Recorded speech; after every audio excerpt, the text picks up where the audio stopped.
Mr. Tomsky. Am I saying that correctly? Yes. Tomsky, yes. Correct. I mean, it feels like it's been at least 24 minutes since we last spoke. And yeah, right. yeah, How you been? How you been? I've been good. I drank some coffee, which is good. Good. Are you a coffee drinker? Yeah, I do. I just need a reason to get up in the morning. I it's just like some reason to get out of bed, especially these days. So, but when I'm on tour or whatever, I really don't drink coffee. The whole band, nobody drinks coffee. Really? It's pretty odd. We even like tour managers and drivers and just people. They're like, you guys. I don't know any band that doesn't drink coffee. We drink Red Bulls if we need to, but yeah, coffee is. I just do it at home just because you're laying in bed and you're like, what am I gonna do? At least you can make coffee, but it's good. If I could get it from like a coffee shop, that's usually better than just whatever trash I make. Oh, of course. Yeah. What's your go? Are you a Starbucks guy? If you're gonna go out, if you need some, or is that last result? Okay. Oh, okay. Wow. Dunkin' for me. All right. It's good coffee. Good coffee. That's more of an East Coast thing. Is the Dunkin'? Yeah, I guess so. I think they were. Yeah, East Coast for sure. But I mean, they're all over Orange County now, right? They're everywhere. Yeah, right? Definitely. Yeah. Are you a donut guy? No. And I lived in LA for 3 years, and I never understood what the deal was with the donuts, man. They're everywhere. It's like, how many donut places can there be? And I don't really like sweets that much. And I recently watched a great documentary on why there are so many donut places, and it's refugees from the Vietnam War, and they settled here, and they this one guy started making donuts, and he started hosting all of these war refugees. It's really good. It's called Donut King. Interesting. It was fantastic. Yeah, and I was like, this makes sense. So it was like all of these family-owned businesses, and Dunkin' tried to come in, and Krispy Kreme tried to come in, and they just beat them out. Just all these mom and pops. It's like the first time that anybody had ever like turned away a franchise. But yeah, but no, not a fan of donuts. I don't know. I wish I was. I will tell you this: the best donut stores are mom and pops, though. I mean, Vietnamese owned for sure. Yeah, the best donuts. Oh, really? Yeah. Okay. Yeah. Okay. Well, I'm assuming that they make a good donut as well. Yes. For sure. It's better than Dunkin'. 40-year tradition now. I don't know. I mean, that's deep. I like sweet. That's deep roots. Yeah. So are you more of like a savory guy overall? I guess. I mean, what would be the opposite of a donut? Beef jerky or something? Yeah. Salt, right? Yeah. Yeah, I'll take beef jerky over a donut. Okay, so you're a beef jerky guy. You got a strong jaw. Yeah, right. Just not. Yeah. I mean, it takes up some time though. I'm not really a beef jerky guy. I guess I'm more of a donut guy, but that's where our paths fork. But that's okay. Right, yeah, they'll never meet. Yeah, no. and you don't want to get into beef jerky, man. It's an expensive habit, dude. Really? Yeah. It's beef jerky. Have you ever looked at the price of it? It's like $8. You get like. It's not in my realm. If I'm in a grocery store or something, which I don't like going to the grocery store, but if I'm there, I'm not checking the prices of the beef jerky. Yeah. I'm just not doing that. Well, it's a bad habit, man. You can't afford it, bro. It's like $10. You get nothing. Stick to donuts. You can like clean out the place. That's true. So I went to the donut shop 2 days ago. I couldn't fall asleep. I said, okay, it's 5:30, whatever. I'm hungry. I'm gonna go get some donuts, and I did, and it was great. It was fantastic. It's a place right up here next to me. Kenny's, I believe, is the name. Nice guy. I went in there, and it was so interesting because I don't know if you've been. I mean, maybe not you, but do you know that there's like cigarettes in there, right? That they sell cigarettes in there usually. So it's like a bodega, like a little corner store. Kind of, but that's like really all they have is just like they have some juices, donuts and cigarettes, That's basically it. And nice. I've always seen these cigarettes, and I never knew anybody who would buy cigarettes at a donut store, but this guy in front of me did. I was like, hey, you know what? Good for you, man. Good for you. They seem old, and they had Benson and Hedges there, which is like, do you even see those at the gas station? Because I sure don't. Oh, and those are classy. Those are Salem's. classy. Yeah. Oh, well, yeah. Salem's are good. I don't know. I'm glad you don't smoke, huh? Mm-mm. No. I used to for a while. Glad it's over. Glad it's over. When It's did you tough. get into it? When I was I lived in Paris for 6 months, and there was really nothing to do. And that smoking is like an art over there. So I would go, to like a cafe, and I would sit down with like an espresso, and I learned how to roll my own cigarettes, and I would just do it because I didn't know anyone. I was writing at the time, but like I wouldn't be published for like 10 more years. But so I would read a book, and you just smoked because there was nothing. So after that, I started rolling my own cigarettes, and then it quickly becomes a part of your life for sure. Was that primarily what everybody else would do? Would they roll their own? So there's no buying. Nobody's going to a donut store and buying a Benson Hedges. Is that what you're saying? I mean, I'm trying to think of a donut store in Paris. I don't think they like donuts either, but they do like cigarettes. But no, you could get like Gaulois, like they have like pre-rolled or whatever. But Okay. I thought it's something else to do. I mean, I was doing it because I was, I didn't know anyone. So if you're going to smoke a cigarette, you might as well take the time to roll it. It became a whole process and sort of like a comforty, fidgety thing to do, as opposed to just, pulling out a cigarette. But I have smoked pre-rolled after that, but it is a lot cheaper. And I was pretty frugal over there, so that could have been part of it too, saving money. Cutting corners, yeah. €5 a day I lived on over there. I'm sorry, 5 years what? A day I lived on in Paris. Oh, okay. Well, how much? You said 5 years? I'm sorry. €5. Oh, €5. So how much is that equivalent to the dollar? Back then it was maybe like 1.5, so I would say it's like $8 or $9. So, and then the espresso would be maybe $2, and then I would get these like hot dogs, and I would cut them into thirds, and I would eat that, or get like a crepe and spread it out over time, like real hungry times. A lot of canned produce and stuff like that. It was pretty sad, man. You're living lavishly. Yeah, it was horrible. The one thing I bought was the espresso in the morning. So of course I wanted to take my time with that because it was the best it's going to get. After that, I would be, vending machine. You're taking your time with an espresso. Oh yeah, you could take like 3 hours with that. But it's gonna get cold, man. What do you do when it gets cold? It does, but I mean, the cafes in Paris are like that's the theme, dude. Everybody goes there. They take their time. Like it is not about. There's different prices. I don't know if you know this, but if you stand at the bar, they have standing bars. I've heard of this. Yes. Then it's less than if you sit down. They charge you more. So, but you're not rushed at all. Like if you're standing up, it costs less because they assume you're going to get out of there. But if that's like basically the cost of a seat. You get an espresso and you sit down, or they serve it to you. They won't bother you. You can sit there for 4 hours reading a book, doing whatever you want, and that's it. You bought that table. They won't rush you, and you can be outside. You can people watch. So it's actually a pretty good investment as far as Paris goes, because it's just buying time, and no one's ever would ask you to leave or that they need it, even if it's busy. You bought the espresso, you're fine. Sit there, read your book. No one smoke a million cigarettes. No one's gonna mess with you. So were you buying the seat primarily, usually, or were you standing? Yeah. Okay. Yeah, no. I would get a table and just get one espresso, and day after day, the guy would recognize me, and he's like, this guy's gonna get one espresso and sit there for 3 hours, and totally fine with it. Were you getting work done there as well as sitting down? Yeah, I would always write. Work is in like reading. I would read. Were you reading?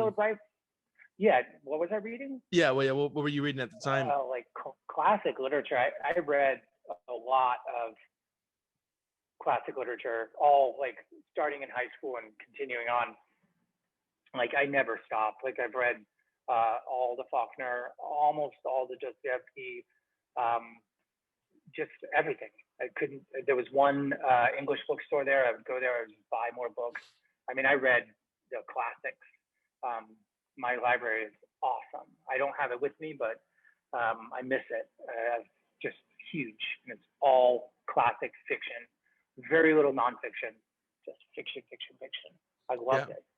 Even books I hated, I would, Thomas Mann, like really like 2,000-page books about healing thing in like the mountains of Germany. I would just force my way through it. I mean, I just wouldn't stop until I finished the book. It was great. I mean, it helped me be a writer. That's like the best thing you can do is, if you like music, listen to music. If you want to be a writer, read books. Like you'll just learn without knowing. Like without knowing what's happening, you're picking up little tricks. Yeah. Stuff Story structure and whatnot. Yeah. Yeah, for sure. Even down to sentences, like sentence structure. Right. Like how to, all kinds of stuff. Right. I know that Hunter S. Thompson, he used to sit down and like write like a Farewell to Arms and The Old Man and the Sea, like primarily like Hemingway and somebody else he was really liked a lot. And people would ask him, why are you doing that? He's like, I just want to know how it feels to write a book like this. Yeah, like this, like the flow of it and everything, which is so interesting. Yeah. Hemingway used to he used to write by hand the sort of prose part, and then when he was writing dialogue, he had a typewriter and he would stand up because he thought it was a big difference between writing, the sort of long form prose sections, but if people were talking, he wanted it on the keys, standing up, like fast moving. So he had two little setups, and then he would read.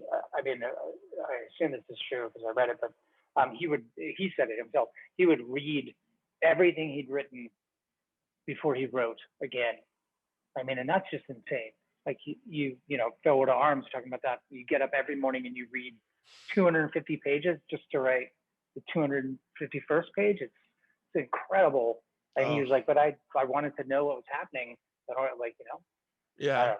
It's very. Did you see that PBS documentary that they did on Hemingway? It's called Hemingway. I want to. I mean, I've read quite a bit of him, and he's got a lot of autobiographical stuff. I mean, Movable Feast, and so there's even enough Hemingway out there talking about Hemingway. He loves to talk about himself.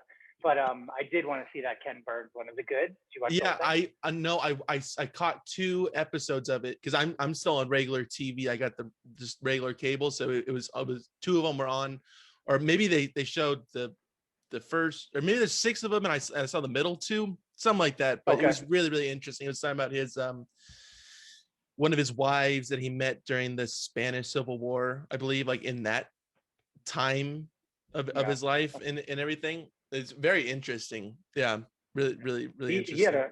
He had a real fucked up end. I mean, besides pulling his brains out, I mean, he was getting shock therapy. He was just a complete mess. I did not know that about the shock therapy. Yeah, it's interesting. They were giving him shock therapy. He couldn't drink. And I think he was losing. He couldn't write. I mean, he probably couldn't have sex. He was just waking up every day like with nothing. But he has a history of suicide in his family. I mean, his father did it as well. And then his grandfather. It is an incredible line of suicide up to him. But I've seen his house in Key West. Okay, and it's amazing. I mean, that guy lived a hell of a life for sure.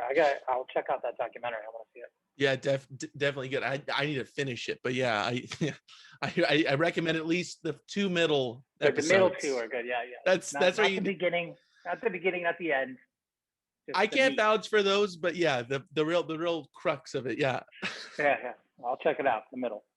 So before I'm gonna let the people know, we were talking before, and we got into a little bit of your early history in North Carolina, right? And you're a Navy kid.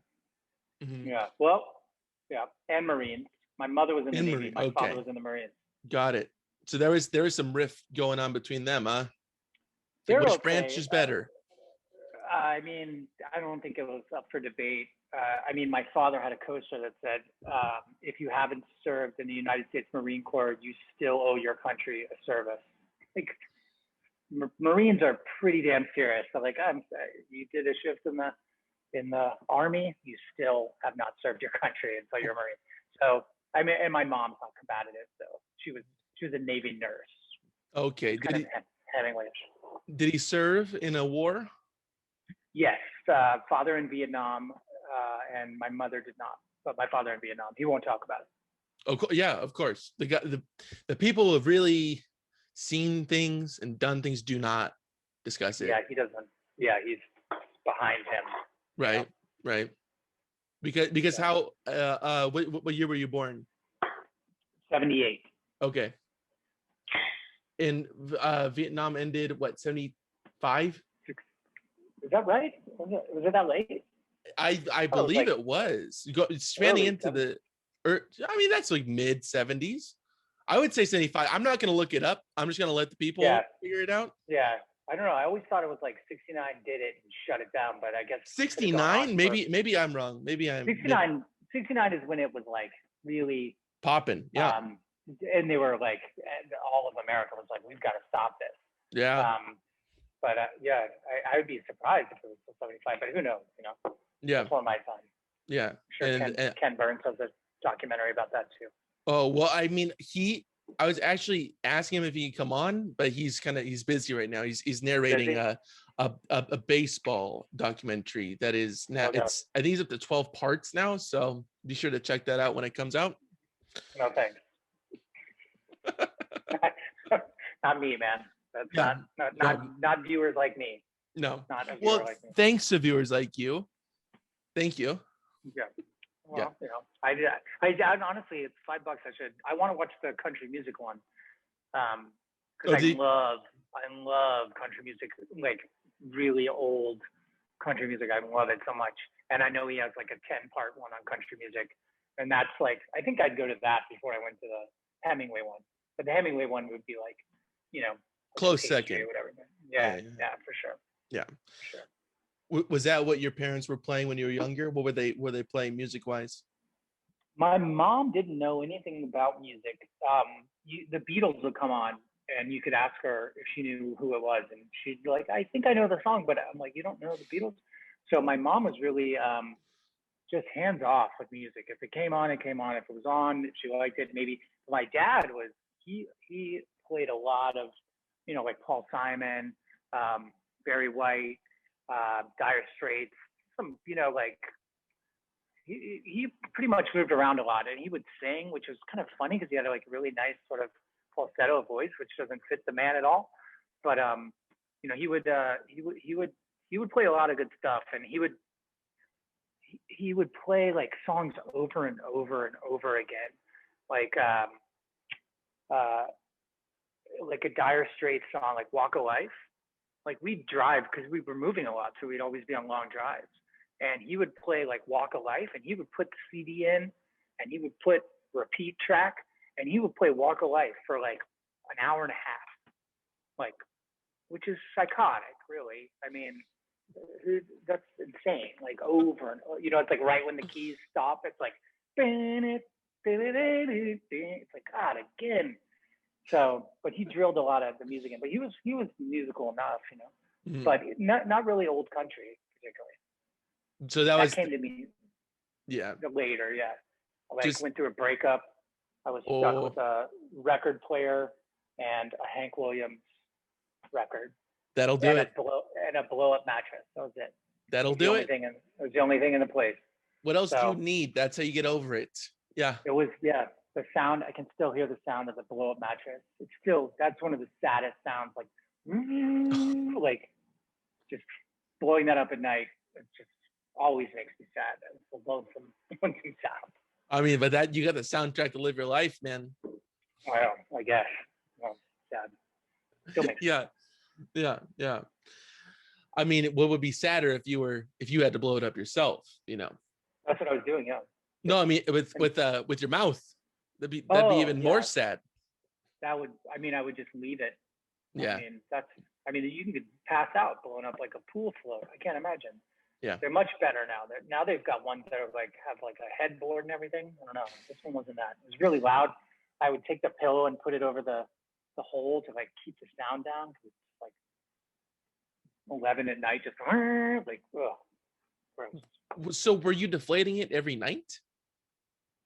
Yeah. Well, no. I mean, back then they wouldn't really stay Oh yeah, Like okay. it would just go like in the middle of the night. You'd have to It would leak. pump it up. Yeah, you'd have Gotcha. to pump it up again. It was not a high quality one. I Yeah, mean, yeah. wow, those are bad memories, man. Oh Lord, This is I've got what to. this podcast is about. Just bringing you down Bad. the. Is that what? I didn't know that. It's a Yeah. bad memory. It's a sad one. You want me to cry? Well, I don't like to bring it up, at the front. I like to kind of seep into it, and then Oh and yeah, then you're it, like, and then it oh gets emotions going. Then we yeah. really see the person behind the Like music. you think it's about donuts, and then you're like, oh. Well, that's what I knew exactly where we were going. You just didn't know, and that's I didn't don't know. know. I didn't know. You could have listened to any of the other ones I've done. I know. I didn't do my research, man. I saw. I had every opportunity, so that's my fault. I do have my pad of paper here. Like, this is my first interview, so I've got anything written down here, but I should have done my research. What's your favorite interview that you've done? It's a hard question. It's a hard question.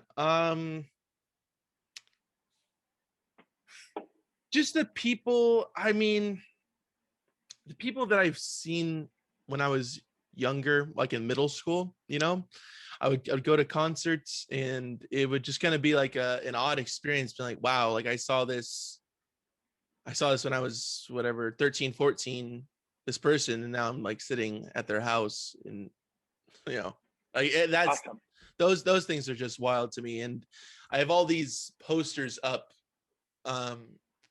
behind the laptop, and sometimes if I have somebody on from a band, like I'll just look up, like that poster's been sitting there for 6+ years, and the fact that I have Awesome. somebody, it's like that's a neat feeling. So the people like that, Right. and yeah, and not this one, but things interviews like this. Yeah, like not this shit. I'm kidding. It's been good. It's been good so far. Clearly not. No cigarettes poster on your wall, huh? No, I couldn't find. I just used to find them, and I mean, I don't know what the distribution process is with the posters, but that's interesting. Yeah. So when you joined that band, were you smoking cigarettes then? Yeah, for sure. Yeah, and it was for a while, and then I would quit, and then we would go on tour, and it's just stressful, and just there's a lot of people around you all the time, so cigarettes. Even if I quit, I could be 6 months clean, and then we go on tour, and it's just everyone's got rollies, and you find yourself outside trying to get your head right. So I would start again. And now, obviously we've taken a bunch of time off, and I have no desire, but I know when we tour again, it'll be, our tour manager is from Czech Republic, or Czechia, which is called now, but he's from Prague, and I know he still smokes, so it's like they're always there. So I'll probably pick it up again. Yeah. Hopefully not. Well, you got to fit the image. Yeah, that's true. Yeah. I mean, and Greg, the singer, it's like we're pretty hard partying, drinking crew. I mean, it's like we definitely we do it all.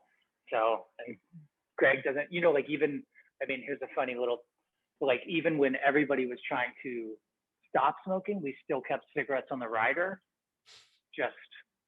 I was like, we were going over the rider, because you pay for that stuff.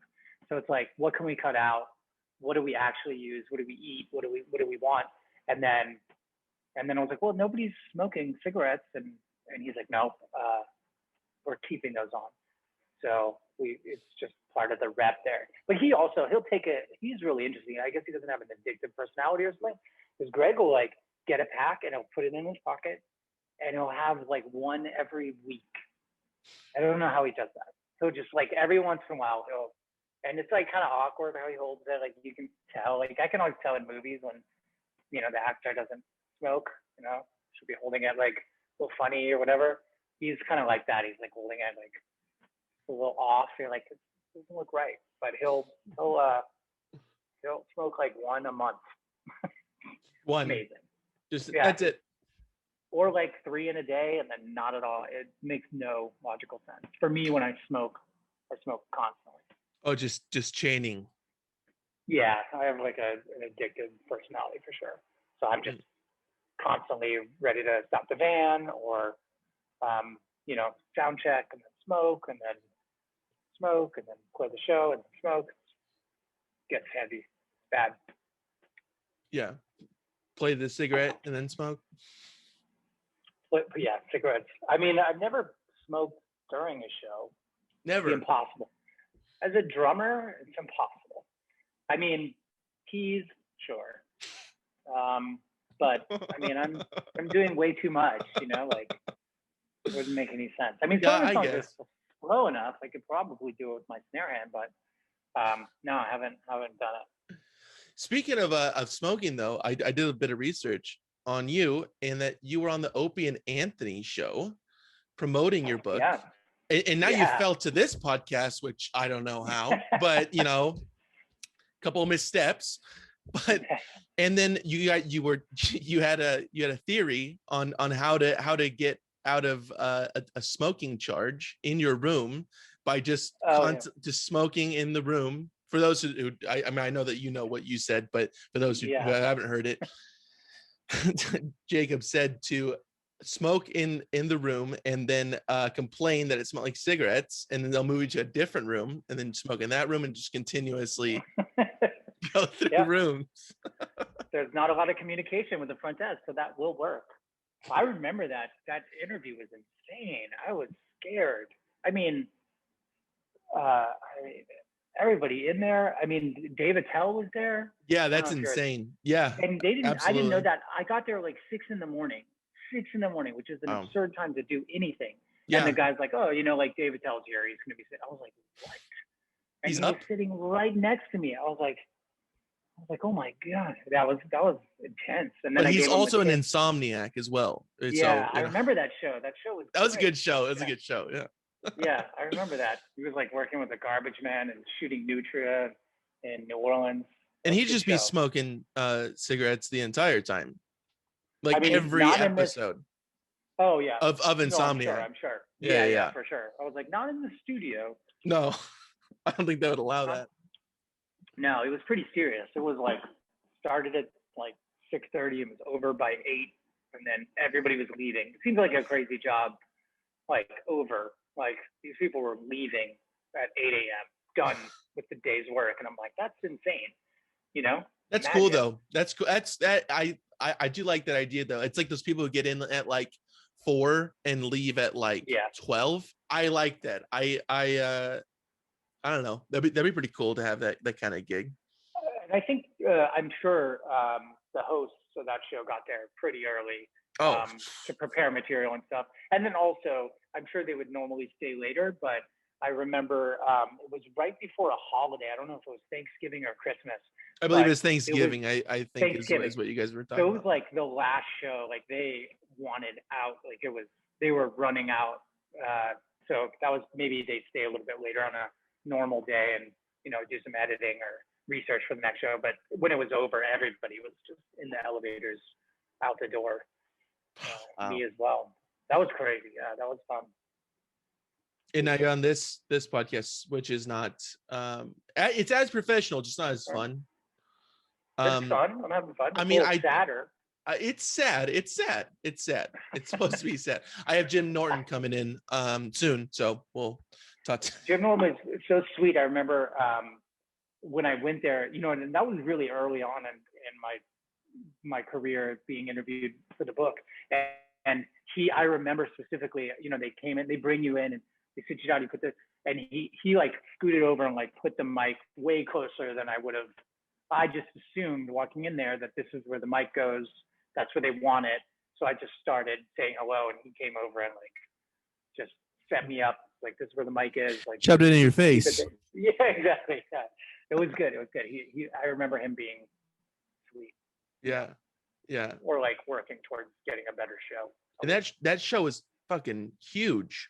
Yeah. And it got canceled, I think. Yeah, something happened. Yeah, I don't know. I mean, with one of the guys. Yeah.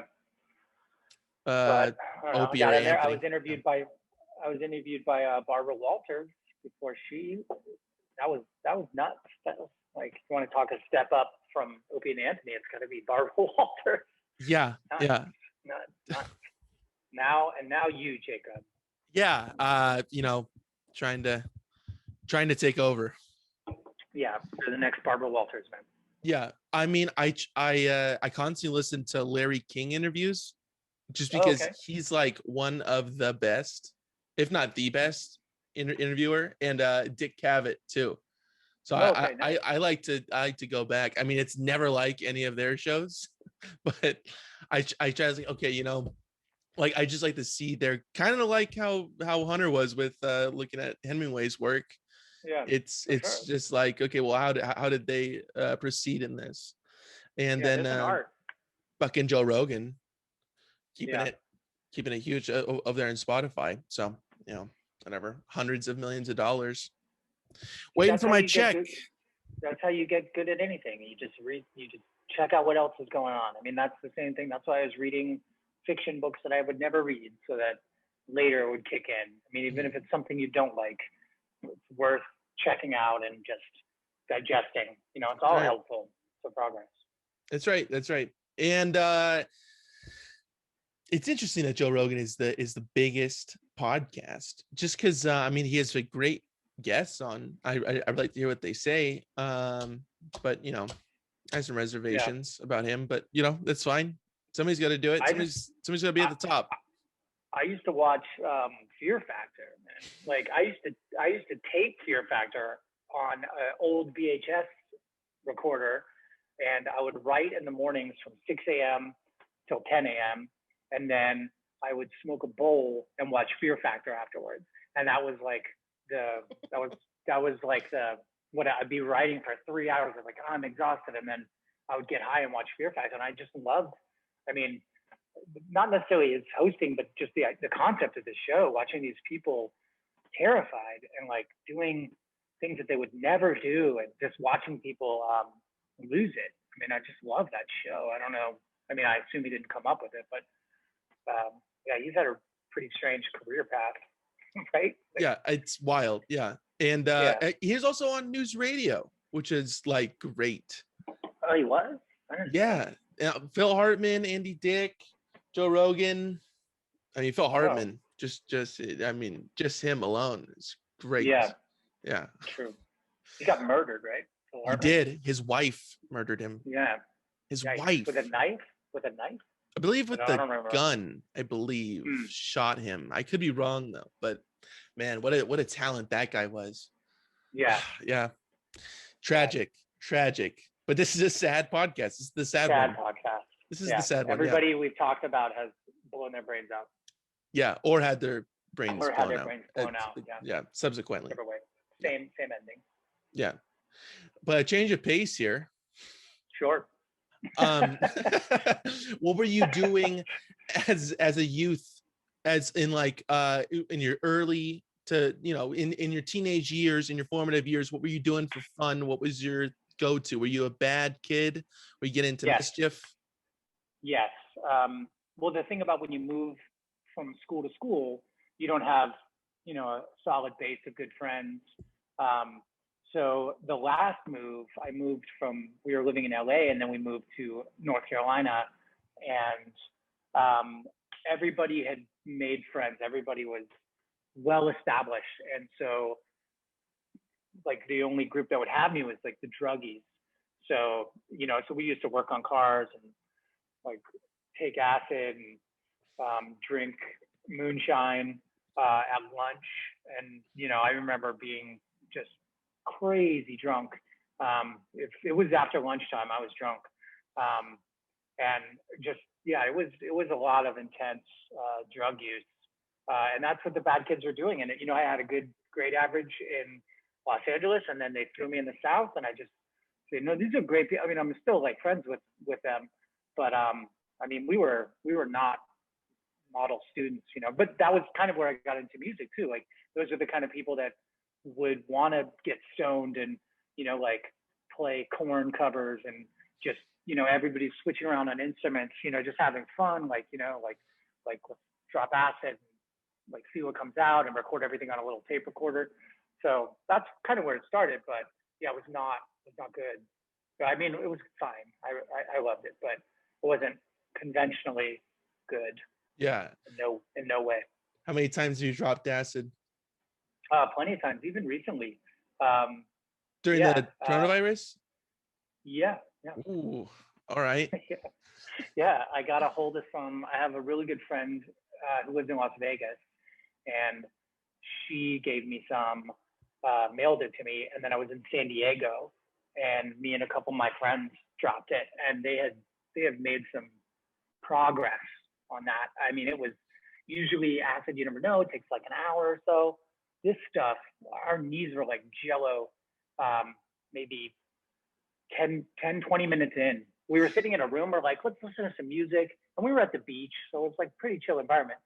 And we were like, we'll listen to music later, we'll go out.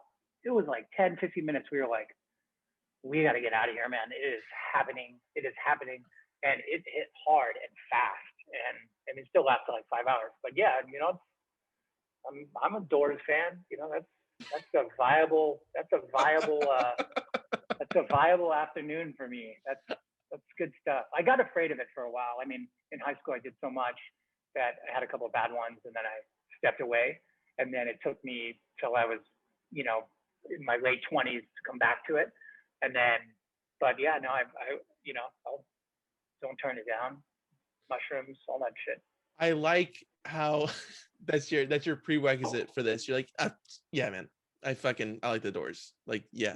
I'm down to do this acid. For sure. I mean, that's part of it. I mean, you know, MDMA, I've done all that shit. I like it all. I mean, it's all part of, I mean, depending on what you want to do. Right. But, you know, like if you're experiential, you know, I moved around a lot. I moved to Paris. Somebody told me to move to Paris. So these are all like choices that I make in order to put myself in positions where I'm not comfortable, and almost always something good comes out of it. Whether it be, you know, trying drugs or travel, or, you know, being in a band that traveling while, you know, trying drugs. A lot of stress. Yeah, for sure. Not when I play though. Never when I play. I don't even drink when when I go on stage, I'm stone cold sober. No beer, no nothing. Because it's, you know, it's ambulatory. Like, I gotta be able to play the drums. I can't imagine anything being good for that. And, you know, I take the band seriously, and, you know, we all feel that way. So, you know, it's not a joke when we're going out there. You got to be present. You got to be active, listening to everything. I'm a very listening drummer. You know, so yeah, I wouldn't ever do anything that interfered with. Got to be on the ball. Yeah. Right? Yeah. Afterwards, whatever. Like, take whatever. You know. Yeah. So I mean, so you had 2 bad trips or 1 bad trip, and you're just like, one bad trip. One bad trip's usually all it takes. I mean, I remember it. I felt like I had a white shirt on, and I guess like it got stained in the laundry, but there was a red dot in the back, and someone's like, "You're bleeding," and I was like, "Oh," and then I couldn't tell if I was bleeding, and that never. And then after that, it actually it became great, but that fear was enough for me to be like, "Yeah, I'm out of it," and I stopped for at least a decade. The factor of that fear is just.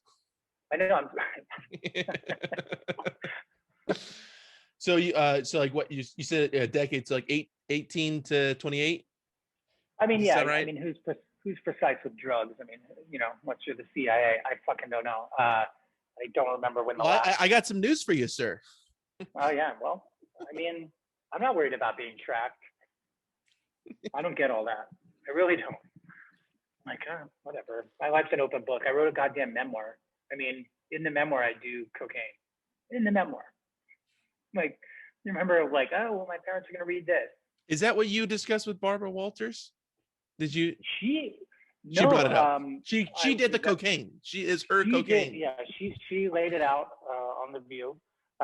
No, but actually, she was the one interviewer. There's a specific story in Heads in Beds where they're like a very famous athlete puts, he's sort of rude to the staff, and one of the bellmen urinates in the cologne bottle of this athlete, so that the athlete's putting it on and is walking out, and like everyone knows that this athlete has sprayed urine, bellman urine all over his face before he went out. And I remember that happening, and I wrote it in the book. And all of the interviews, no one brought that up except for Barbra Walters. She brought that up, and I couldn't believe it. Like, I wasn't prepped. Usually there was a lot of prep work with, this should interest you as an interviewer. There's a lot of like pre-production, and they would have like a call beforehand and say, these are the topics we're going to talk about. And honestly, yeah, if you don't pass that, they don't even want you on there. Like, what can you tell us? Like, how interesting are you? Are you just going to say for like 5 minutes? How fast are you? But Barbra Walters, none of that. I didn't know what she was going to ask me. And then I remember before the segment, she was editing the teleprompter, because there'd been it was a segment earlier about traveling with children. So she was editing the teleprompter for the introduction about like, where you're traveling with kids, like, we've got your hotel expert for you. So I thought that was impressive. I've never seen anyone and this was like a minute before we go on live TV. Well, especially because she's doing it herself, that's weird. Yeah, that's odd. She's just in control. She's like fashioning the interview right before it. And then I remember she was like, how long is it supposed to be? And someone was like, 3 minutes. And then she looked at me to see if I was like an idiot. Like, can I get anything out of this guy in 3 minutes? And I was like, don't worry, Miss Walters, I'm a New Yorker. We're going to be fine. She was like, let's do it. And we went out there, and I don't remember any of it when I did the interview. I have which happens a lot to me if it's like a real serious, like live, like just horror interview. But I remember, I don't remember her asking about it, but she did later when I looked at it. It took me a couple of days before I watched it. But yeah, she asked me about the urine in the cologne bottle. And everybody was disgusted. She was disgusted. She asked about the most disgusting stuff in the book, which was a really interesting angle to take. Like, there wasn't a lot of, people want like facts you can use, like, yeah. She just brought up like, this is disgusting. This is just like, she's like horrified the whole time. And the audience is like, oh, and she's like, she said something like, next time I go to a hotel, I'm going to bring like a bag full of ones to tip. And I was like, if that's what you came away with, that's great. Like, why were you not traveling with tipping money? But yeah, she was professional. she was up there, noticeably. Already obviously a name, but that was you could just tell. She's like, and I probably took up 0.01% of her brain. It took her nothing to just line this up, nail it, get a lot of stuff out of me, move on. Probably did 3 more that day. Sure. Barbara's Secret. That's funny that she's like, oh, so I found this interesting. I know, and no warning too. Normally they would be like, this is what we're going to talk about. This is what we're going to do. And she was just like, do you have a funny anecdote or whatever, or story about this that's really quick, some shit like that? Yeah. I even had one. I won't mention the show, but it was a pretty big show with a pretty big host. And the producer of the segment told me what I'd be talking about prior. And I was like, and the producer was like, well, I Googled last night, like, what's the top 3 things you need to know about hotels from experts. And I was like, I am an expert. I wrote a book about it. That's why I'm here. And the tips were like fucking trash tips, like embarrassing almost. But there's nothing I could say. I just had to go out there and say the tips, and they were completely bullshit. And even the hosts were like, what? Like, why are you telling us this? We know this. And it was those are like 2 different experiences for interviews. Fucking Carson Daly, dude. I wish. I said it before. Yeah, the last call. I don't even think that has a thing anymore, because like last call, I don't know when you got rid of TV, but I don't know. Years ago now. It was on late. Like 3:30. Yeah, This is the last call, man. Really tired, yeah. And then they would just play bands after that in New York. They would played this like just bands in like a rehearsal studio. I remember that. So I used to watch Last Call just to get through it, and then they would just play these weird bands. And this was just on some New York channel. But I mean, he was on. I saw him. I was on the Today Show, and he was working on the Today Show. So I saw him. I mean, I don't know what he was doing, but I know that's last known place. You're just hanging out, man. Yeah, he was. No, he had something going on. He was talking. But Lord knows what. He wasn't talking to me. I'm a PA, dude. Can I get you anything? I got a lot of different jobs. I remember him being tall, and then I'm not short, so something tall. Dude. That is Carson Daly. I don't think it's ever been said publicly. TRL. Yeah. Wow. Secret's out. He's 7'5". That's it. Yeah. Wow, man. I would have never guessed. It's always so late when I see him, so it's like I'm not really getting a good view of him. I'm kind of dreary. We were on Last Call. Cigarettes was on Last Call. I just remembered. I just remembered because hold on, man. Please. Excuse me about okay. Oh well, yeah, we went on tour with him. He was the opening act. He kind of did 5 minutes. Yeah. He did like a 10-minute comedy set about TRL or something. No, we were on Last Call, but the thing is with what he was doing with Last Call is he didn't have a studio anymore. He would do it out of like a green screen, and then he would just say, and we've got this person performing, but it was just recorded from one of our shows in LA. So yes, I've seen stuff like that. Mm-hmm. Yeah, so it was like, and I remember we did 2 shows. There are two songs that were going to be on Last Call, but we were just playing the show. We did, like we knew the cameras were there. We knew that some of the songs are going to be recorded, and 2 of them are going to be on Last Call. And the interesting thing about that is I remember the first time we were on there, he never said the name of the band. We've got live music, and then it obviously have the title card, like Cigarettes After Sex, like live music. Like in the corner or whatever. Yeah. But he was just like, we've got some live music coming from, he said the name of the venue. And I don't know if he didn't like the name of the band or what. I mean, it's a dangerous name. But later, they ran another one and used their second song. And this time, I don't know he said our band name an absurd amount of times. Like somebody must have told him, say the name of the band, like this band's doing decently. So he's like, Cigarettes After Sex. Later we have Cigarettes After Sex, and stick around for cigarettes. I was like, yeah, he's just hammering the name this time. Like almost because he missed it the first time. That's the reason. Fuck, I gotta.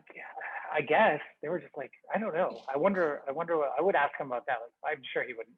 He'd be like, I don't fucking care, man. It's like, I don't say the name of the bands because I don't care about the band. Was the Today Show interview after this engagement? Yes, well after, because all of the stuff related to my hotel book was prior to my professional drumming career. Gotcha. So he's like, is that the guy from Cigarettes After Sex? Is it Cigarettes After Sex? Is that? Well, he'd be like, wait, that drummer, I remember him on the set of the Today Show talking about hotel shit. Oh. What is he doing here? What is he doing here now? Like they had me set up I remember being like a little frustrated about it because they put a fake hotel desk and like they rang the bell and I'm standing there. Oh, they rang the bell in my face. I'm like, come on, guys. Like I worked really hard to get out of the hotel business. I wrote a goddamn book, and then you're just gonna be like, bing, like. You should have been on the phone, like, just have them wait. Yeah, exactly. Yeah, it's just looking at my own phone, like, excuse me, sorry, I'll be with you. 1 second. You can take a break. What? What? Oh no. Oh no. We're going, man. This is it. All right. You're just saying 1 second. I don't know. What's the point? I'm gonna have to charge this laptop. What are your top 3 questions? What do you want to know? Man, I got so many questions, but you know what? We've been hinting at this for a bit, and we do need to promote this. Heads in Beds, a reckless memoir of hotels, hustlers, and so-called hospitality. Almost got the title right, man. It's so close. I mean, Opie and Anthony did, but I'm trying to be a little bit different. So fuck them. Skewer the title. No, hustler. but it's fine. Yeah, I said hustlers. No, hustle. It's hustle. Oh Right? shit. Well, Oh, you wrote it down are wrong. you asking me about your own title book? It No. was a long time ago, man. And You know actually, what it's called. I wrote the book. I didn't write that. The only thing I didn't write, I titled it. I wrote every word in it, but I did not write that subheading. Hotels, hustles, and so-called hospitality. Did not write that. The Random House put that on there. I don't, which is good. It's fine. But were you able to green light that? Yeah. I had some say in it. Okay. But I mean, I didn't have any problem with it. But the title was all mine from the very beginning. I mean, I don't know if you like it, but I think that's a damn fine title. I like it so much I'll fuck it up. Yeah. Yeah. Well, no, not the, you could fuck up, but yeah. So, anyways, that book's good. It's still around. I still got an offer. They want to make it a sitcom. It's still making the rounds. Starring Carson Daly. It's been 10 years. It's very rare that a book will stick around for 10 years. And still New York Times bestseller twice? Yes. So this is one of my questions. Is there any artistic endeavor that you've gotten into that you weren't majorly successful in? What the fuck, man? Oh, boy. Emergency alert. Emergency alert. Sorry, I guess it's in the heat wave. They're saying New York City heat wave. They're saying conserve all energy. Like, what? No wonder my laptop's not charging. I don't know. We're about to go into like a lack of power or something. I don't know. That was pretty scary though. Sorry about that. No, it's fine. It was kind of getting a bit dull on my end, so I'm glad that somebody else could pick up the energy here. An urgent message from the government. I asked them to send it in. Like, could you send this in just so we could jolt this? It's pretty scary, man. My phone doesn't do that much. No, I know. Yeah, it's kind of like with an Amber Alert, and you're like, whoa. And, okay. Yeah, exactly. Yeah. It does jolt you a bit. Yeah. I know. My phone's always on mute. I got no do not disturb on all the time. I don't like any, but they're gonna push through. They just told me to turn off my AC. I think that's fine. Oh yeah. Heat wave, good. So before the heat wave hit, though, I asked two times New York Times bestseller, correct? Twice. Yes, hardcover, paperback, also audio book, ebook, audio. I did the audio. I did the audiobook myself, which is pretty rare. They don't let a lot of authors read their stuff. My editor sort of stepped up to bat and was like, nobody can read this voice like Jake can. Let's give him a shot. And then he came down there for 5 minutes. He was like, let him run it. But the audiobook, it's still listened to and it's good, but that never hit the bestseller. But paperback, hardcover, and ebook. So yeah. And then they made it a mass market, like the little tiny book. Yes. Yeah. So my question was, is there any artistic endeavor that you found yourself in that you weren't majorly successful at? Because it seems like everything you touch, man. Well, you're very talented, is what I'm saying. I appreciate that. That's very nice. And, I just have to sort of scale that down a bit because I earned the writing success. I really did. I worked at it. I waited until the topic was right. I approached it correctly, used the right people, sold it, wrote it well, and just bullseyed it. But with music, I was playing, my whole life, and a specific type of drummer, never wanting to be forefront, playing in all types of bands. I was in a country band where I sang a couple songs, like everybody was a singer. But when I heard Greg's music, and I was in a funk band with Greg, and then I heard his music, and it was incredible. By the way, where was this located? What state was this in? This was New York. He moved. He was in El Paso, and he had the first EP out, which no one knew at that time. And then he moved to New York, and he got involved with the bass player that I was playing with. So I was playing in a funk band with Greg, and then Greg sort of got sucked up in our circle of friends, and we all had like 10, 15 different bands. Everybody's playing in each other's bands. just a real nice community of musicians. And then I saw him play. I didn't even know he sang, and I saw him. He opened up, or actually, we opened up for our country band. Opened up for his whatever iteration he had with Cigarettes at the time, and it was, you know, a bunch of jazz heads, and the drummer was just like overdoing it on everything, and the guitar player was just soloing over the whole thing. But you couldn't deny what Greg was doing up there. And I came up to him after the show, and I was like, you know, I just call me if you're a drummer, guys. Like, I want to be in this band, and I really, really, really want to be in this band. And I downloaded the EP and I listened to it. I just as a fan, I remember being blown away in the shower, just listening to Firefighter, just like, holy shit! Like, I cannot believe this quiet guy just is writing this. And eventually, about a month later, he was like, I'm, you know, forming Cigarettes and like a new thing. Would you want to play drums? And I was like, of course, please, I'm there. And we played for months and nothing happened. And then I moved to LA and I wrote him an email. I was like, the only thing I'm leaving behind is Cigarettes. Like, I know this is going to be huge. I have an email 6 months before anything happened. I was like, we're going to be gigantic. I know this is going to happen. It's only a matter of time. And he's like, I know too. And it was a really nice exchange between us.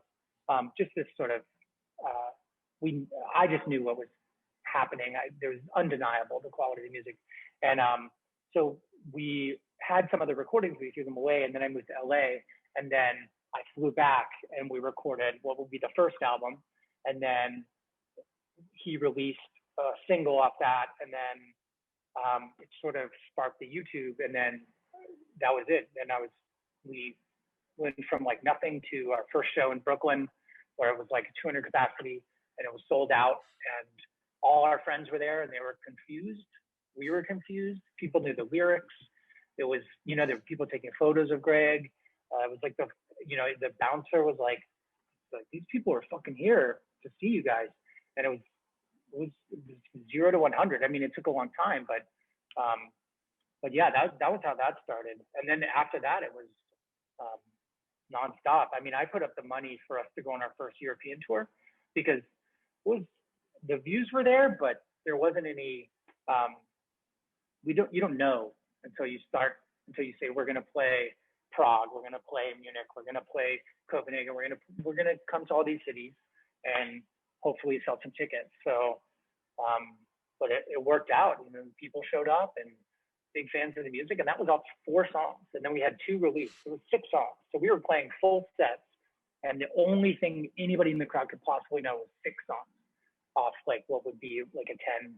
So most of it was unheard of, but it was cool. It worked out, and you know, we really haven't stopped until recently, but it was great. I mean, I just knew Greg he's special, man.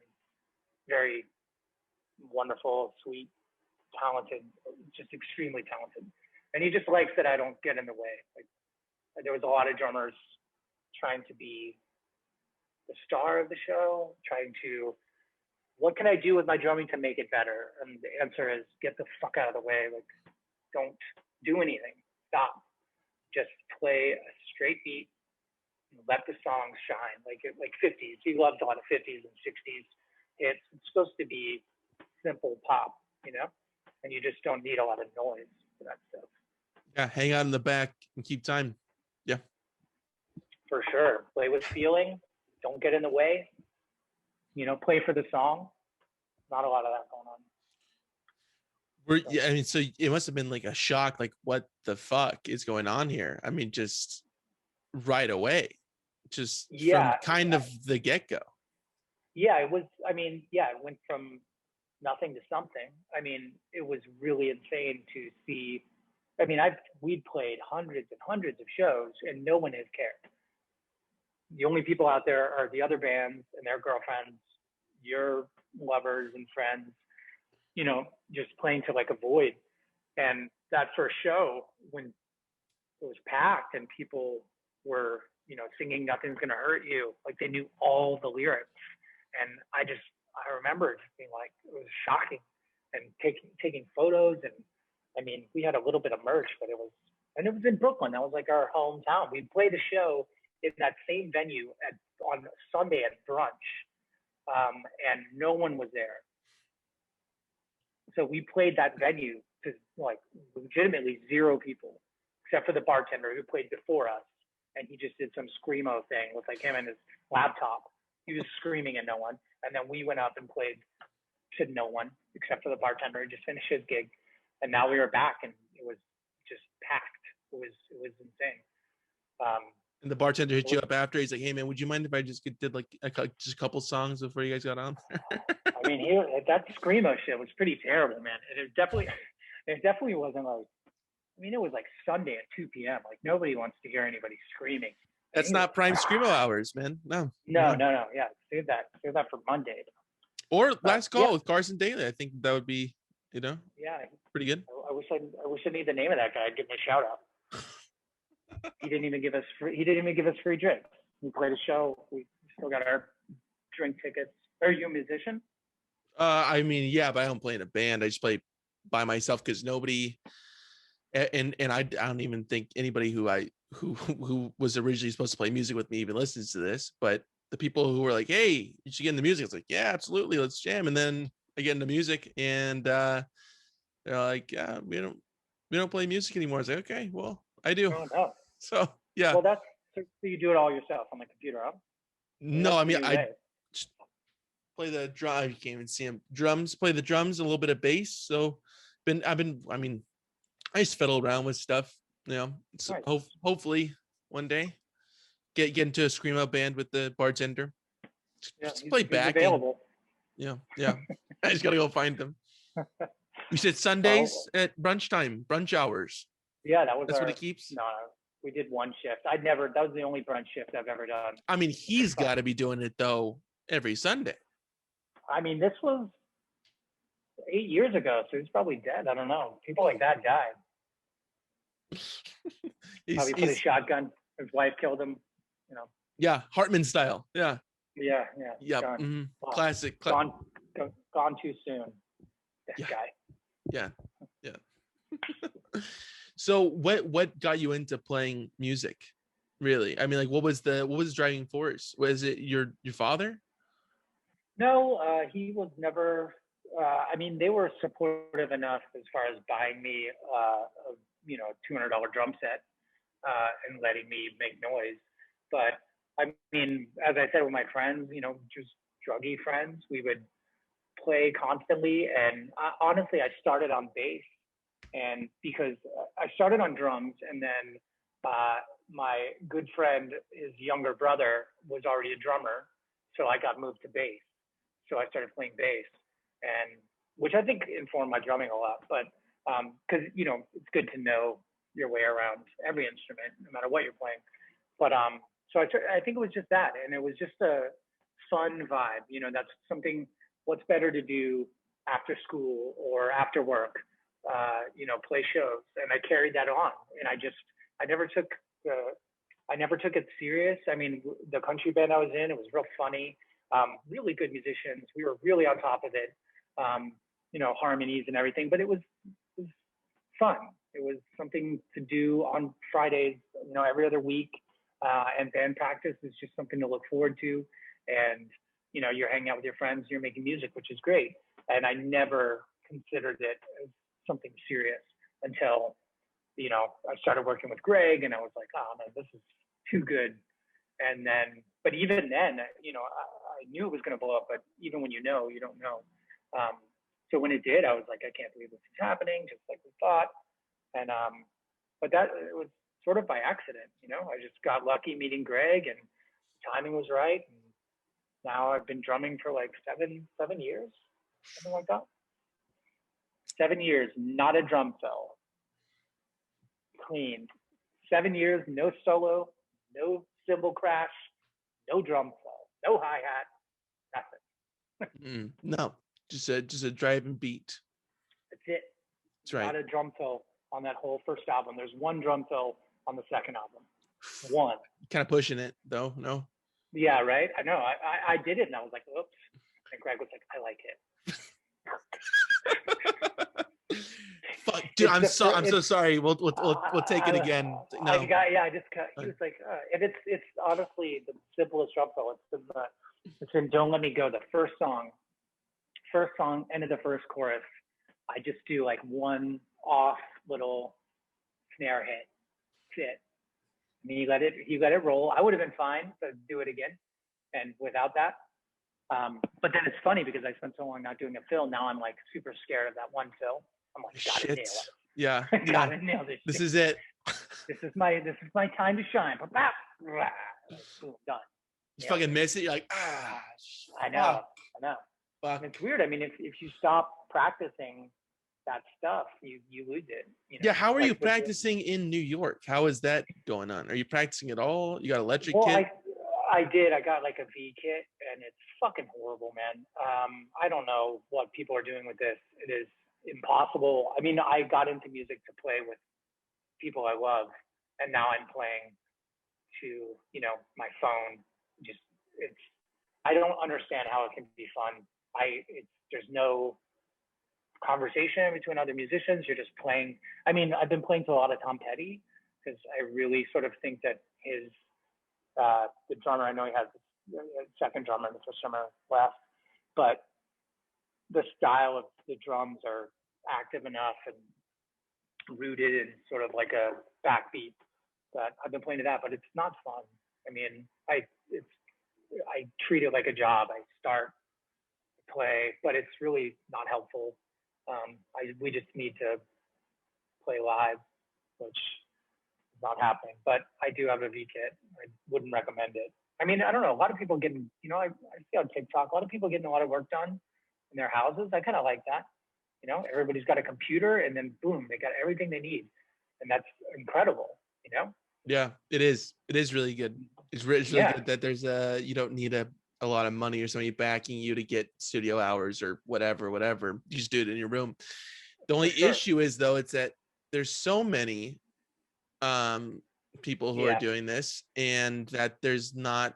I mean, there's outlets, but it's like you're not going to get FaceTime unless you're backed by a major label or whatever. So that's the only issue that I find in that. But besides that, I mean, it's fucking awesome that people are doing that. Yeah, and as they should be.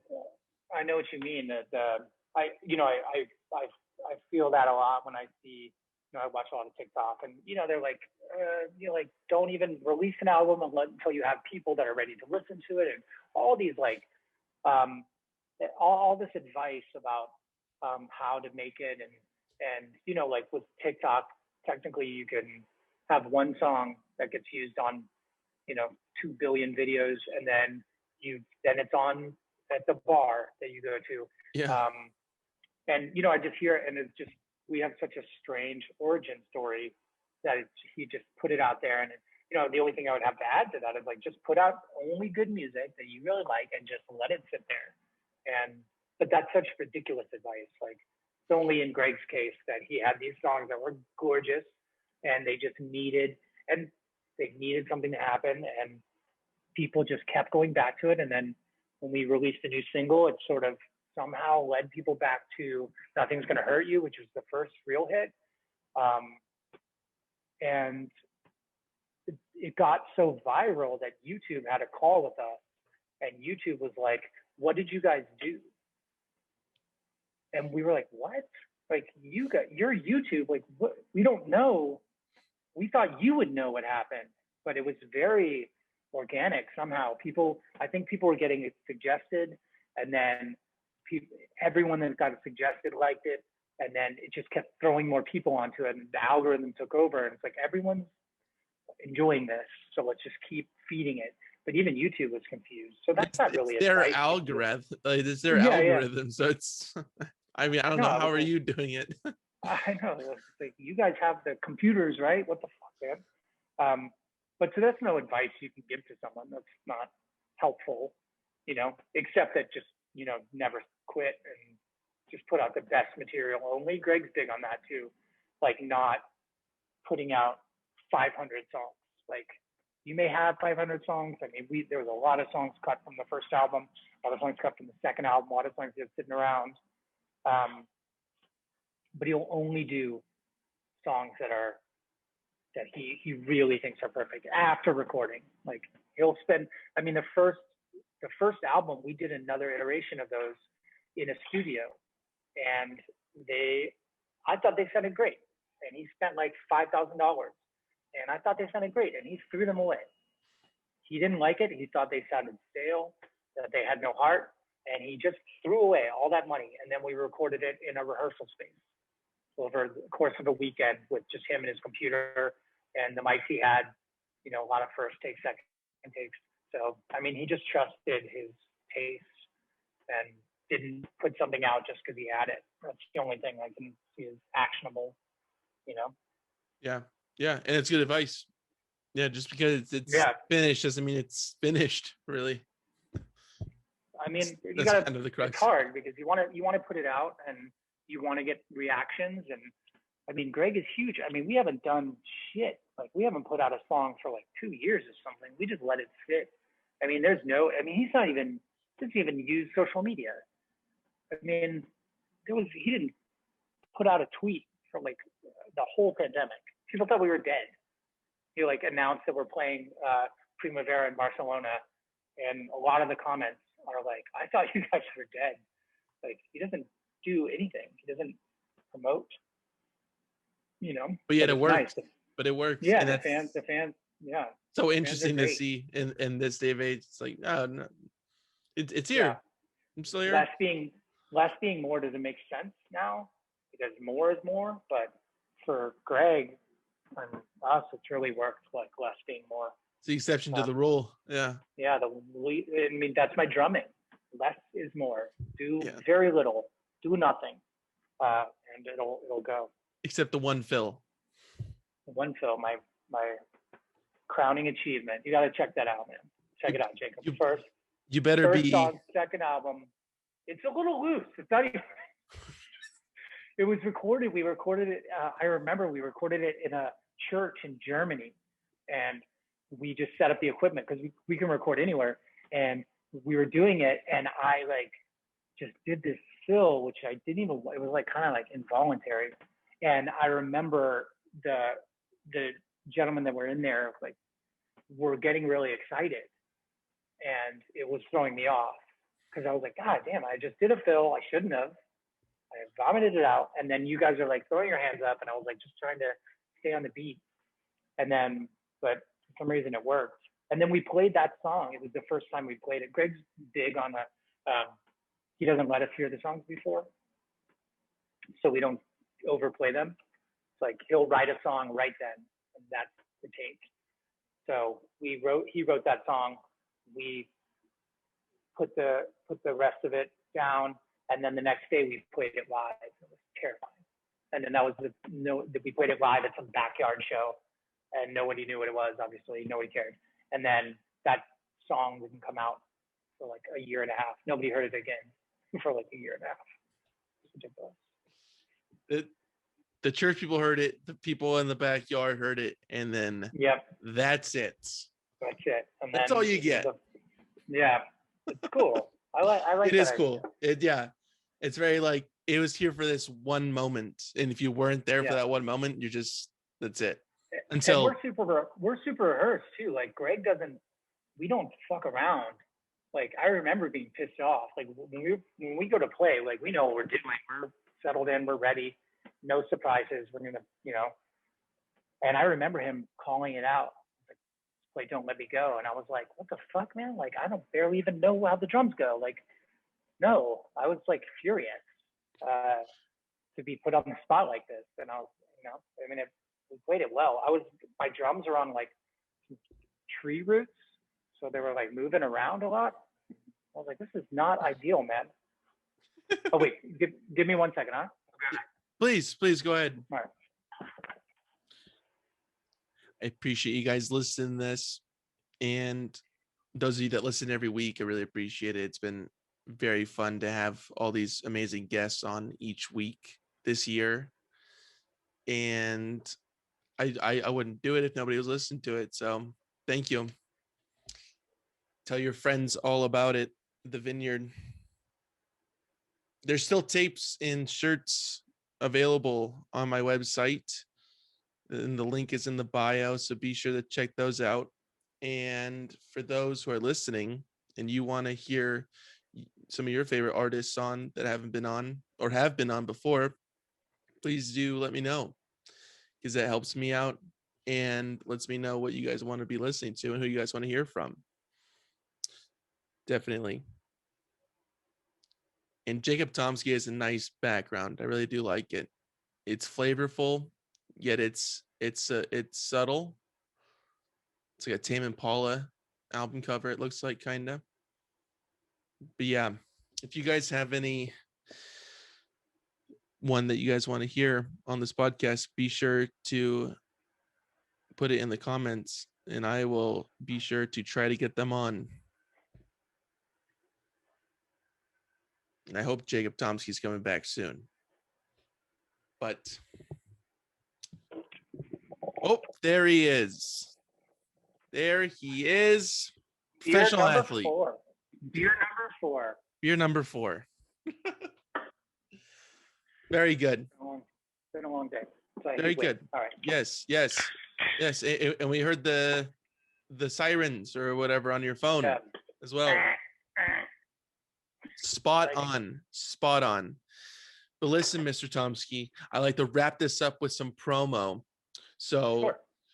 Where is the best place people could buy your book and find your book? Where do you get the most money from that they can buy it from? Oh, that's sweet. I think just ordering it online, however you feel. I think as the book is aged, you'd be hard pressed to find it in an indie bookstore. You can go there and order it, but ordering online through whatever you like would be the best way. And most people don't read books anymore, but if you want to check out Heads in Bed, the audiobook, if you've enjoyed this podcast, then if you like this voice, you can get 8 hours of it scripted. So the audiobook is, you can go on Audible, get it for free. But yeah, just, anywhere online, or if you want to support your local bookstore, you can ask them to, import you a copy. And if you don't have a local bookstore by you, it's also on Amazon right now. The hardcover, I believe. So yeah. And everybody's got that. So be sure to find that there if these other options don't work for you. And you can find Cigarettes After Sex on all streaming platforms. And the merch is at cigarettesaftersex.forwardmerch.com. So be sure to help them out and buy this. And you said that you're playing a show Primavera, yes? That looks to be our first. We're doing some virtual concerts for Korea and the Philippines prior to that, but it appears to be that our first in-person concert will be in Primavera, Barcelona in June, I believe, of next year, 2022. Things could change if things get safer, but as of now, that seems to be, and we've got new music coming. We've been working on it, so hopefully we'll get back to it. It's been a sad year.